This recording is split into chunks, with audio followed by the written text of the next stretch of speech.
নমস্কার বন্ধুরা, আমি তেজস্বিনী আর আপনারা শুনছেন রাতের রহস্য। আজ আমি আপনাদের এক ভয়ঙ্কর সড়কের কথা বলবো, যার নাম শুনলে রাতের পথিকের শরীর শিউরে ওঠে। এই পথ, যা পাটনা থেকে ঔরঙ্গাবাদ পর্যন্ত বিস্তৃত, শুধুই পাথর আর ডামার দিয়ে তৈরি নয়, এর প্রতিটি বাঁকে লুকিয়ে আছে এক ভয়ঙ্কর সত্য। এখানকার বাতাসে মিশে আছে সেসব অশরীরী কণ্ঠস্বর, যা শুনলে কোনো মানুষ আর কখনো একা এই পথ দিয়ে যাওয়ার সাহস পাবে না। এই সড়কের সবচেয়ে প্রচলিত এবং গা ছমছম করা গল্পটি হল এক সাদা শাড়ি পরা মেয়ের।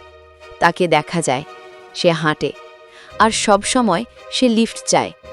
কিন্তু যে পথিক তাকে তার গাড়িতে তোলে, তার যাত্রার শেষ হয় এই পথেই। স্থানীয়রা বলেন, এক ভয়ঙ্কর সড়ক দুর্ঘটনায় তার প্রাণ গিয়েছিল, আর তার আত্মা আজও এই পথেই ঘুরে বেড়ায়, যেন সে তার পরবর্তী শিকারের অপেক্ষায় আছে। শুনুন এক ট্রাক চালক রমেশের গল্প। মধ্যরাতের সময় ছিল। রমেশ তার বিশাল ট্রাকটি নিয়ে গুরুয়া মোড়ের নির্জন পথ দিয়ে যাচ্ছিলেন। হঠাৎ তিনি গাড়ির পিছনের কাছে দেখলেন, একটি মেয়ে তার ট্রাককে অনুসরণ করছে। মেয়েটি সাদা শাড়ি পরেছিল, চুল খোলা ছিল, আর তার চোখগুলো যেন আগুনের গোলার মতো জ্বলছিল। রমেশ গাড়ির গতি বাড়ালেন, কিন্তু মেয়েটিও দ্রুত গতিতে ট্রাকের পাশাপাশি দৌড়াতে লাগল। সে গাড়ির কাঁচের ভেতর দিয়ে উঁকি মারছিল, আর তার বিভৎস হাসি রমেশের কানে বাজছিল। ভয়ে রমেশ হনুমান চালিসা পড়া শুরু করলেন। মন্ত্র পড়তে শুরু করতেই মেয়েটি অস্পষ্ট হয়ে মিলিয়ে গেল। রমেশ একটু স্বস্তি পেলেন, কিন্তু সামনে তাকাতেই দেখলেন সেই মেয়েটি ট্রাকের ঠিক সামনে দাঁড়িয়ে হাসছে। হঠাৎ করে ট্রাকের হর্ন নিজে থেকেই বাজতে শুরু করল, আর কেবিনে একটা জমাট বাঁধা ঠান্ডা বাতাস ঢুকে পড়ল। রমেশ অনুভব করলেন কেউ যেন তার গলায় হাত রাখছে। তিনি কোনো মতে ট্রাক থামিয়ে কাছের এক ছোট মন্দিরের দিকে দৌড়ালেন। মন্দিরের পুরোহিত তাকে বললেন, বাছা, তোমার সৌভাগ্য যে তুমি বেঁচে ফিরেছ। এই পথে এক মেয়ের আত্মা ঘুরে বেড়ায়, আর যে তাকে সাহায্য করতে যায় সে তার জীবনের শেষ যাত্রায় বেরিয়ে পড়ে। আরেকটি গল্প এক তরুণ কার্তিকের। সে তার বাইকে করে পাটনা ফিরছিল। রাস্তার ধারে সে এক সাদা শাড়ি পরা মেয়েকে দেখল। যখন সে থামল, তখন সে দেখতে পেল মেয়েটির কোনো পা নেই, সে বাতাসে ভাসছে।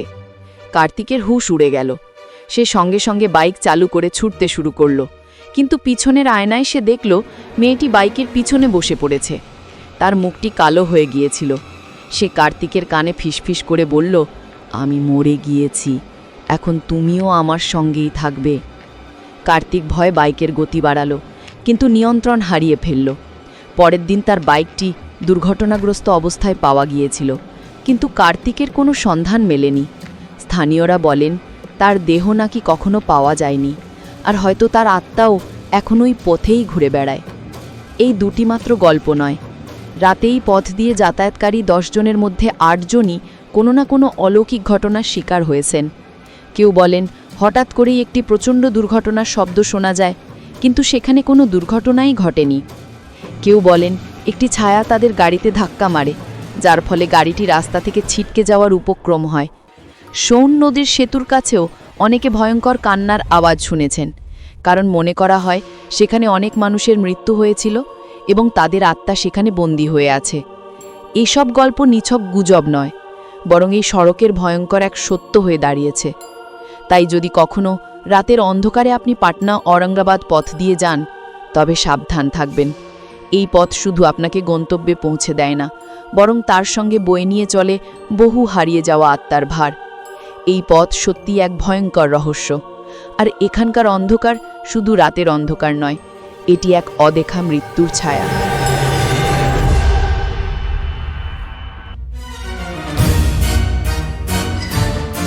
শোনার জন্য ধন্যবাদ।